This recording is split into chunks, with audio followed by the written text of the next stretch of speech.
अखिल भारतीय मराठी नाट्य संमेलनाचे आज उद्घाटन होत आहे आणि या उद्घाटनाच्या दिवशी सकाळपासूनच शहरांमध्ये मोठी रेलचेल पाहायला मिळते आणि या नाट्य दिंडीला पिंपरी चिंचवडकरांचं श्रद्धास्थान असलेलं महासाधू मोरया गोसावी या मंदिरापासून सुरुवात झाली आहे। अवघ्या काही वेळातच या नाट्य दिंडीला सुरुवात झालेली आहे। तर नाट्य दिंडी महासाधू मोरया गोसावी या मंदिरापासून ते मुख्य मंडप मोरया ग्राउंड इथपर्यंत असणार आहे। शहरातून काढण्यात येणाऱ्या दिंडीमध्ये पिंपरी चिंचवडकरांचा मोठा सहभाग पाहायला मिळाला।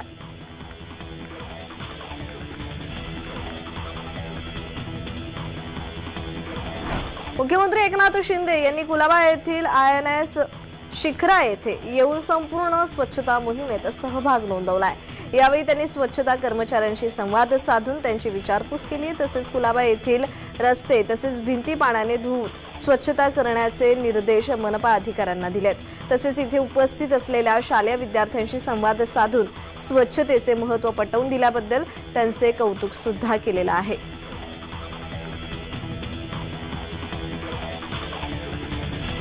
विधान परिषदेचे विरोधी पक्षनेते अंबादास दानवे यांचे सुपुत्र धर्मराज दानवे आणि कळंब येथील राजेंद्र मडके यांची द्वितीय कन्या रश्मीचा शाही विवाह सोहळा शुक्रवारी सायंकाळी संपन्न झाला आणि या विवाह सोहळ्यात वधूवरांना आशीर्वाद देण्यासाठी मुख्यमंत्री एकनाथ शिंदे, उपमुख्यमंत्री देवेंद्र फडणवीस, उद्धव ठाकरे, त्याचबरोबर खासदार संजय राऊत, शिक्षण मंत्री दीपक केसरकर, आमदार आदित्य ठाकरे, त्याचबरोबर मंत्री संदीपान भुमरे, मंत्री अतुल सावे, आमदार संजय शिरसाट, माजी मंत्री राजेश टोपे, सुषमा अंधारे यांच्यासह राज्यातील आमदार, खासदार आणि प्रतिष्ठित व्यक्ती मोठ्या संख्येने उपस्थित होते।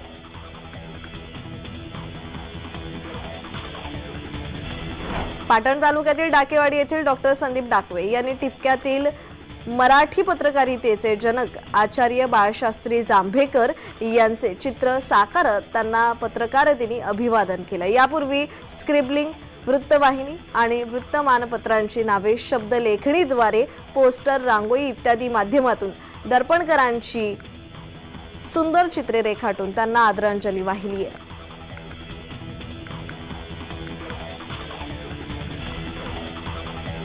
पालघरमध्ये भूकंपाचा जोरदार धक्का बसलाय। रात्री 9:53 सुमारास 4.8 रिश्टर स्केलचा भूकंपाचा धक्का जाणवलाय। डहाणू, कासा, चारोटी, उरसे परिसरात भूकंपाचा जोरदार हादरा बसलाय।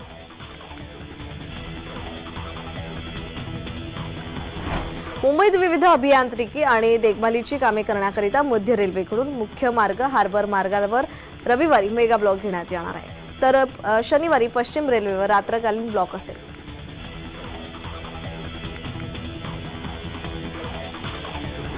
हवामान विभागाने राज्यात थंडीच्या हंगामात पावसाची शक्यता वर्तवली। पुढील 2 दिवस कोकण, मध्य महाराष्ट्र आणि मराठवाडा येथे हलक्या पावसाचा अंदाज व्यक्त करण्यात आला। मात्र या कालावधीत मुंबईत अंशतः ढगाळ वातावरण आणि धुके पडणार आहे। त्यामुळे मुंबईतील धुक्याची पातळी वाढण्याची शक्यता वर्तवण्यात येते।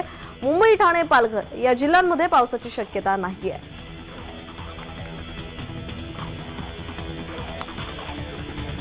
बांगलादेशची राजधानी ढाकामध्ये पॅसेंजर रेल्वे गाडीला आग लागली आहे। या आगीत 4 जणांचा मृत्यू झाल्याची माहिती मिळते। स्थानिक वृत्तपत्र ढाका ट्रिब्यूनच्या हवाल्याने दिलेल्या वृत्तानुसार इंटरसिटी ट्रेनमध्ये ही दुर्घटना घडली आहे।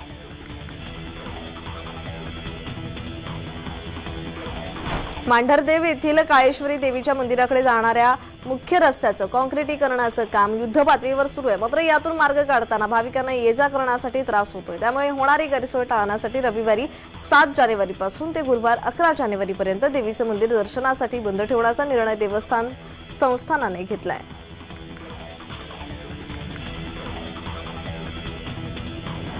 पुणे बंगळूर बाह्य वळण मार्गावरील जांभूळवाडी पुलावरील साताऱ्याकडे जाणाऱ्या एका मार्गिकेवरील वाहतूक 20 जानेवारीपर्यंत बंद राहणार आहे। राष्ट्रीय महामार्ग प्राधिकरणाकडून जांभूळवाडी पुलाच्या दुरुस्तीचं काम करण्यात आलंय। 20 जानेवारीपर्यंत या पुलाचं काम सुरू राहणार आहे। त्यामुळे पुलाच्या परिसरातील 3 मार्गिकांपैकी एक मार्गिका वाहतुकीसाठी बंद ठेवण्यात येणार आहे। उर्वरित 2 मार्गिकेवरून साताऱ्याकडे जाणारी वाहतूक सुरू राहील। वाहन चालकांनी वाहतूक बदलाची नोंद घ्यावी असं आवाहन वाहतूक शाखेच्या पोलीस उपायुक्तांनी केलेलं आहे।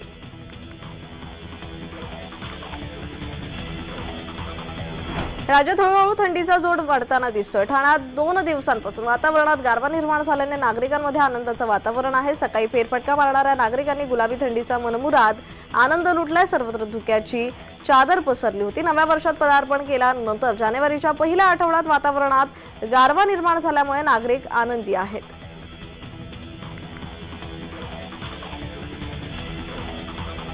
मकर संक्रांत जवळ येत असताना शहरात नायलॉन मांजाची दहशत वाढीस लागलेली आहे। एकीकडे मनपा प्रशासनाकडून केवळ नावापुरतीच कारवाई होत असताना नागपूर पोलिसांनी हिवाळी अधिवेशनाच्या अगोदरपासून नायलॉन मांजावर कारवाई करण्यास सुरुवात केली होती। सूत्रांनी दिलेल्या माहितीनुसार सद्यस्थितीत नायलॉनचा कोट्यवधींचा माल शहरात असून पोलिसांनी डिसेंबर महिन्यापासून 21 लाखांहून अधिकचा माल जप्त केलाय।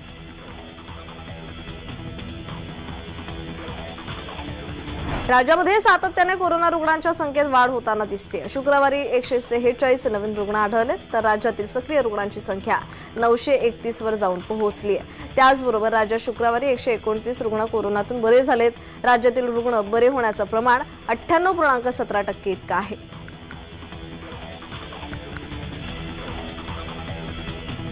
कुख्यात दाऊद इब्राहिम याच्या आईच्या नावे रत्नागिरी जिल्ह्यातील खेड तालुक्यातील 2 भूखंडाचा लिलाव 2,04,28,000 रुपयांना झालेला आहे। स्मगलर्स अँड फॉरेन एक्सचेंज मॅन्युप्युलेटर्स या कायद्याअंतर्गत ही लिलावाची प्रक्रिया पार पाडण्यात आलेली आहे। मुंबके या गावात दाऊदच्या कुटुंबाच्या मालकीचे 4 भूखंड आहेत। त्याच्या लिलावाची घोषणा करण्यात आली होती। मात्र यापैकी केवळ 2 भूखंडांकरिता एकूण 7 जणांनी अर्ज केला होता तर अन्य 2 भूखंडांकरिता अर्ज आला नव्हता।